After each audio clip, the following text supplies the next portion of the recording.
Hello and welcome. आप देख रहे हैं ख्याल आपका और मैं हूं गुंजन मित्तल। आपका स्वागत करती हूं आपके अपने हेल्थ शो में, जिसका मकसद है आपको हेल्थ से जुड़ी हर जानकारी देना। आज हम बात करेंगे ड्राई आई सिंड्रोम के बारे में। कई बार आपने महसूस किया होगा कि लगातार कंप्यूटर, लैपटॉप और मोबाइल फ़ोन की स्क्रीन पर अपनी आंखें गड़ाए रखने के बाद आपकी आंखों में इरिटेशन, रेडनेस और पेन होना शुरू हो जाता है।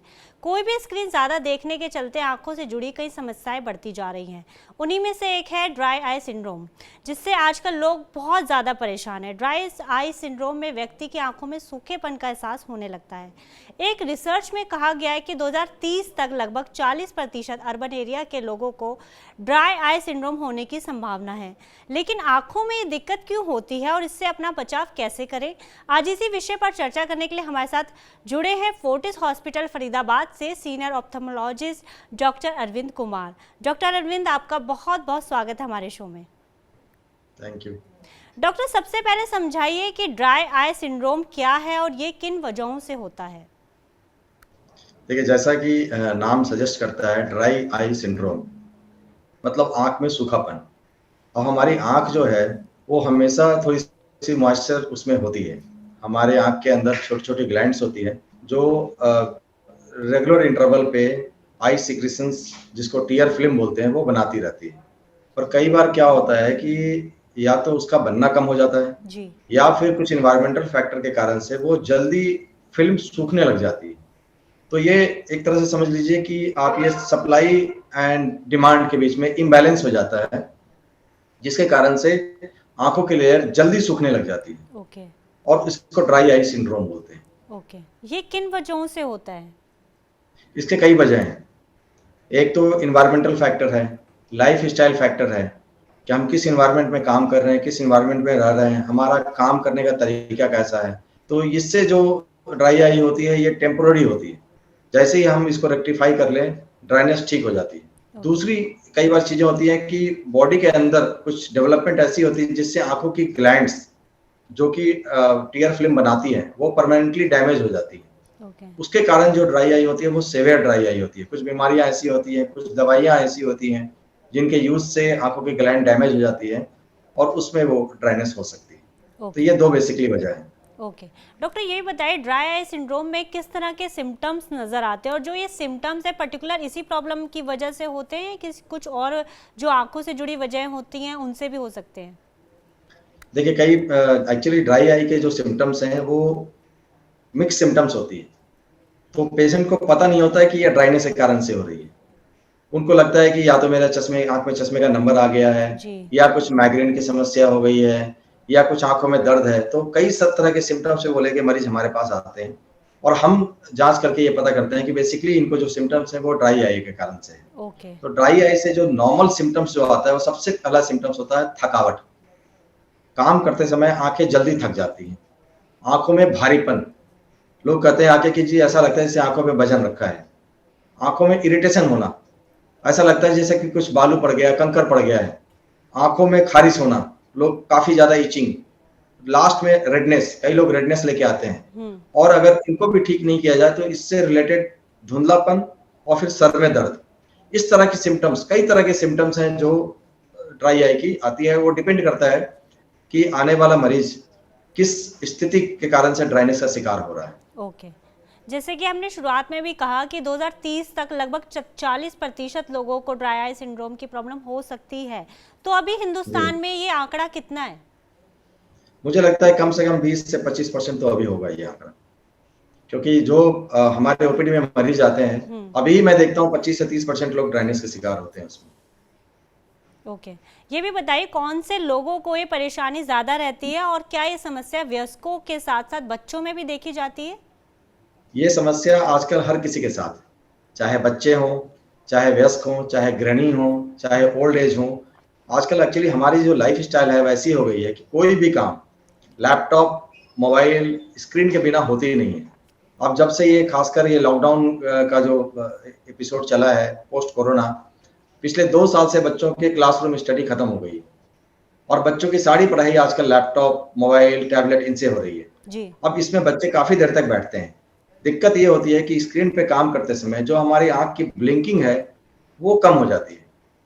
वो करीब 30 से 40% कम हो जाती है। जी। जितनी बार हम आँख को ब्लिंक करते हैं, उतनी बार हमारे आँख में टियर फिल्म की एक लेयर बनती है और आँख को मॉइस्ट रखती है। ज़्यादा स्क्रीन करते समय बच्चे आँखें काफ़ी खुली करके ऐसे चौड़ी करके काफ़ी देर तक खुली रख के देखते हैं, जिसके कारण से उनके केस में ड्राइनेस की समस्या पैदा होती है। सिमिलरली आप गृहिणियाँ देख लीजिए, जो घर में होती हैं, उनका भी आजकल बाहर आना-जाने का काम बंद है। किटी बंद हो गई है, जी। सोशल गैदरिंग बंद हो गई है, तो मैक्सिमम काम उनका भी मोबाइल से, फेसबुक और ये व्हाट्सएप जो भी है सोशल प्लेटफ़ॉर्म, वो काफ़ी ज़्यादा यूज़ करती हैं। जी। उसके कारण से उनमें ड्राइनेस की समस्या हो गई है। ओल्ड एज की बात करें तो ओल्ड एज में वैसे ही थोड़ी ड्राइनेस की समस्या इनहेरेंट होती है, प्लस स्क्रीन के यूज से वो भी और ज्यादा प्रीडोमिनेंट हो गई है, क्योंकि ओल्ड एज में नॉर्मली हमारी आंखों की ग्लैंड वैसे ही कमजोर हो जाती हैं। तो ओके। आप ये नहीं कर सकते हैं कि कोई कौन सा एज ये है, हर क्लास आजकल इससे अफेक्टेड है। तो क्या इसके लिए कंप्यूटर इस्तेमाल करते समय कंप्यूटर ग्लासेस इस्तेमाल करने चाहिए ताकि आंखों को कम नुकसान पहुंचे?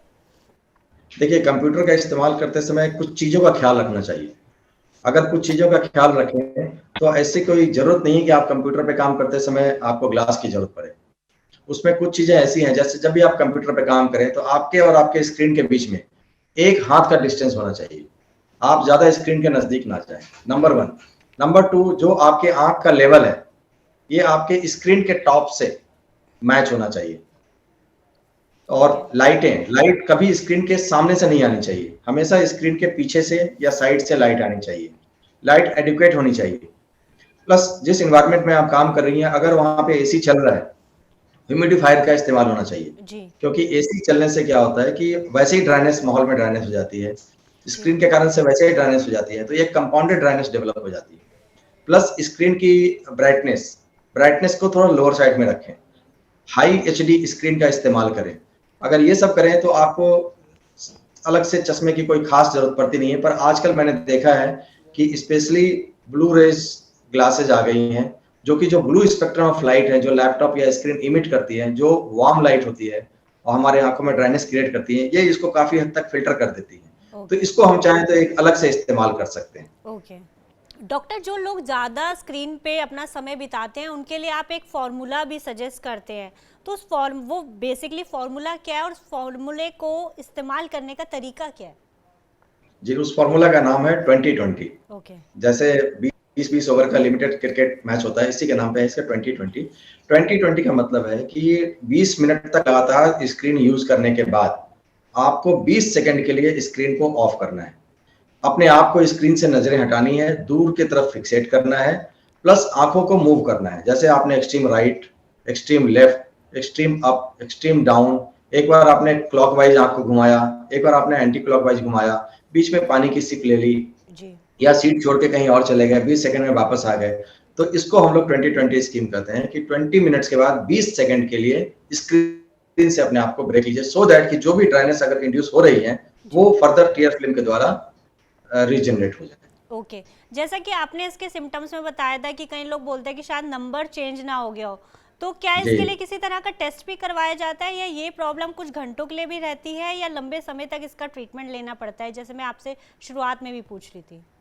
जी, कई लोग इसमें आते हैं, एक्चुअली उनको होता ड्राइनेस है, पर ड्राइनेस के कारण से उनको धुंधलापन की प्रॉब्लम स्टार्ट हो जाती है। जी। तो उनको ऐसा लगता है कि शायद आंखों में चश्मे का नंबर आ गया है। जी। तो वो बेसिकली आते हैं हमारे पास, ये है कि हमें धुंधलापन दिख रहा है, चश्मे का नंबर चाहिए। पर जब हम उसको एग्जामिन करते हैं तो पता चलता है कि इसमें नंबर नहीं है, इनको बेसिकली ड्राइनेस की सिम्टम्स है। और ड्राइनेस की जैसी दवाई देते हैं उनकी सारी प्रॉब्लम सॉल्व हो जाती है। ड्राइनेस की जो जांच होती है वो बेसिकली एक स्लिट लैंप एग्जामिनेशन है, उस पर देख के हमें पता चल जाता है कि आंखों में ड्राइनेस है। टियर फिल्म की हाइट हम मेजर कर लेते हैं, उसमें कम आती है। और एक स्पेशल टेस्ट होता है, सरमट टेस्ट बोलते हैं, जिसमें आंख के अंदर एक स्ट्रिप लगा के क्वांटिटेटिव कितनी मात्रा में आंसू बन रहा है ये हम उसको मेजर कर लेते हैं। तो इन सब तरीकों से ड्राइनेस की हम डायग्नोसिस करते हैं। ओके। तो इसके ट्रीटमेंट में क्या सलाह दी जाती है और ये ट्रीटमेंट कितने समय तक लेना पड़ता है? देखिए, सबसे पहले जो भी ड्राइनेस का शिकार है, हमें उसके जड़ में जाना होता है कि ड्राइनेस का फैक्टर क्या है। अगर वो कुछ ऐसी दवाइयाँ ले रहे हैं, जैसे कुछ कैंसर की दवाइयाँ आती हैं जिसके कारण से ड्राइनेस होती है। जी। कई लोगों को रूमेटॉइड अर्थराइटिस, जोड़ों में प्रॉब्लम होती है, उससे कारण से भी ड्राइनेस आती है। तो अगर वो चीजें हैं तो पहले उसका इलाज कराना है। अगर वो नहीं है और सिर्फ लाइफ स्टाइल के कारण से है, तो हम उनको लाइफ स्टाइल मॉडिफिकेशन की सलाह देते हैं। जैसे ये 20-20 स्कीम समझाते हैं उनको एंटी ग्लेयर ग्लास लगाने के लिए बोलते हैं, उनको लैपटॉप स्क्रीन की सेटिंग ठीक करने के लिए बोलते हैं। और उसके बाद में एक लुब्रिकेटिंग आई ड्रॉप होती है, मॉइस्चराइजिंग आई ड्रॉप, हम उनको नियमित इंटरवल पे उसको डालने की सलाह देते हैं, सो दैट ओके कि ड्राइनेस फर्दर एग्रीवेट, ज्यादा विकराल रूप धारण ना करे। ओके। तो यदि और ये किसी जो जी जी जी, ये ट्रीटमेंट जितनी देर तक ड्राइनेस होती है उतनी देर तक लेनी होती है। मैंने कई बार देखा है, खासकर जो कंप्यूटर पर्सनल है, उनको वीकडेज में तो प्रॉब्लम होती है, सैटरडे संडे जैसे ही उनका ऑफ होता है उनको ड्राइनेस की समस्या अपने आप खत्म हो जाती है। जी तो उस बीच में ड्रॉप्स डालने की जरूरत नहीं है। हम नॉर्मली एडवाइस ये करते हैं कि जहां भी आपका स्क्रीन हो, आप उसके बगल में जरूर वो आई ड्रॉप रखें और बीच बीच में आप उसको डालते रहें। कई लोग जैसे जो लैपटॉप और मोबाइल फ़ोन जैसे हम भी हैं वो ज़्यादा देर तक स्क्रीन पे रहते हैं, तो हम भी कई बार अपनी आँखों को, हमारी आँखें भी पेन करती हैं, तो हम जो नॉर्मल आई ड्रॉप्स डालते हैं, तो ये उसके लिए मतलब बेनिफिशियल है, इसमें ड्राई आई सिंड्रोम में हेल्प करेगा, और क्या ये डालना सेफ रहता है? जी बिल्कुल, बिल्कुल सेफ है, डाल सकते हैं, अपने हिसाब से डालना होता है। कई लोगों को 2 दिन में 2 बार डालनी होती है, कई जी लोगों को ड्राइनेस ज़्यादा होती है, 4 बार डालनी पड़ती है। ये टोटली डिपेंड करता है कि आपका स्क्रीन आवर कितना है, स्क्रीन वर्क कितने आवर का है। अगर आपका 8 से 10 घंटे का है तो 4 से 5 बार डालनी पड़ेगी। जी अगर आपका बीच-बीच में है तो आप बीच-बीच में अपने हिसाब से आप डाल सकते हैं इसको। ओके।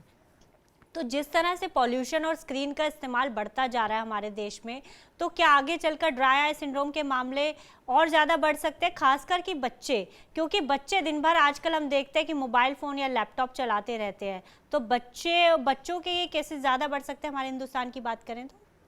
बिल्कुल, देखिए ये टोटली डिपेंड करता है कि किस एज में आपको ड्राइनेस हो रही है। अगर एक बच्चा ड्राइनेस का शिकार हो रहा है, इसका मतलब है कि बाकी वो प्रोडक्टिव ईयर भी अब ड्राइनेस का शिकार होगा। और अगर ड्राइनेस ज्यादा बढ़ेगी, खासकर अगर इसके रूट काउज में पॉल्यूशन है, तो पॉल्यूशन तो जो हमारी आंखों के अंदर की ग्लैंड्स हैं उसको डैमेज कर रही है। तो अगर ये डैमेज हो जाएंगी तो फिर तो ड्राइनेस और ज्यादा बढ़ेगी। ओके तो इसलिए पॉल्यूशन का ज्यादातर शिकार बच्चे हैं, उनको बचाने की जरूरत है। ओके तो पॉल्यूशन के कारण से जो ड्राइनेस हो सकती है वो हो सकती है कि परमानेंट हो जाए। जी बाकी लैपटॉप स्क्रीन ये सब एक टेम्पोररी कारण हो सकता है ड्राइनेस। ओके। तो इससे बचने के क्या तरीके और आंखों की देखभाल के लिए आप हमारे दर्शकों को क्या सलाह देंगे? देखिए पॉल्यूशन से बचने का तो तरीका आपको पता ही है, हमें पॉल्यूशन को कम करना होगा। जी पॉल्यूटिंग एनवायरनमेंट को से अपने आप के एक्सपोजर को कम करनी होगी। जी अगर हम बाहर निकल रहे हैं तो और पॉल्यूशन ज़्यादा है तो हमें प्रोटेक्टिव आईवीआर का इस्तेमाल करना पड़ेगा। जैसे ही बाहर से घर आए अपने आँख को अच्छे साफ पानी से धोना पड़ेगा। बीच-बीच में नियमित इंटरवल पे अगर ड्राइनेस परसिस्ट कर रही है तो लुब्रिकेटिंग आई ड्रॉप को डालनी पड़ेगी। तो इस तरह से पॉल्यूशन से बचाव ही एक तरह से समझ लीजिए ड्राइनेस से, ड्राई आई से बचाव है। ओके डॉक्टर, आपका बहुत बहुत शुक्रिया हमारे साथ जुड़ने के लिए और हमारे तमाम सवालों का जवाब देने के लिए। Thank you so much doctor. Thank you. आँख शरीर का वो अंग है जिसका ख्याल हम सबसे कम रखते हैं। हालांकि आँखों को ज़्यादा देखभाल की ज़रूरत भी नहीं है, लेकिन हमारा फ़र्ज़ है कि हम अपनी आँखों का ध्यान रखें और किसी भी तरह के लक्षणों को नज़रअंदाज ना करें। साथ ही डॉक्टर द्वारा बताए गए उपायों से भी हम अपनी आँखों का ध्यान रख सकते हैं। आज के लिए बस इतना ही, हमें दीजिए इजाज़त। हम कल फिर हाजिर होंगे नए विषय के साथ, नए गेस्ट के साथ। तब तक आप अपना और अपनों का ध्यान रखिए। चलते चलते हम आपको बताना चाहते हैं TV9 डिजिटल के न्यू इनिशिएटिव TV9 वैन के बारे में। आखिर क्या इनिशिएटिव, आइए देखते हैं इस छोटी सी वीडियो में। Today, doctors are busier than ever providing care and advice to patients. And the reality is that an average patient now spends much more time in the waiting room than in the doctor's chamber. With such a captive audience, it's time to put their wait time to good use. Introducing TV9 Waiting Area Network that provides premium patient engagement experience through engaging and informative videos. These videos are created keeping in mind an Indian patient seeking medical attention. TV9 Waiting Area Network provides a perfect platform for educating the patients on everything a doctor's practice has to offer while elevating the doctor's brand at the same time. As a doctor, all you need is to have Wi-Fi at your clinic and we'll take care of the rest. We provide you with a TV, a media player, your clinic profile, and a playlist customized as per your practice. Combine all this with the regular news updates from TV9 and you have an awesome branding and marketing tool for your clinic.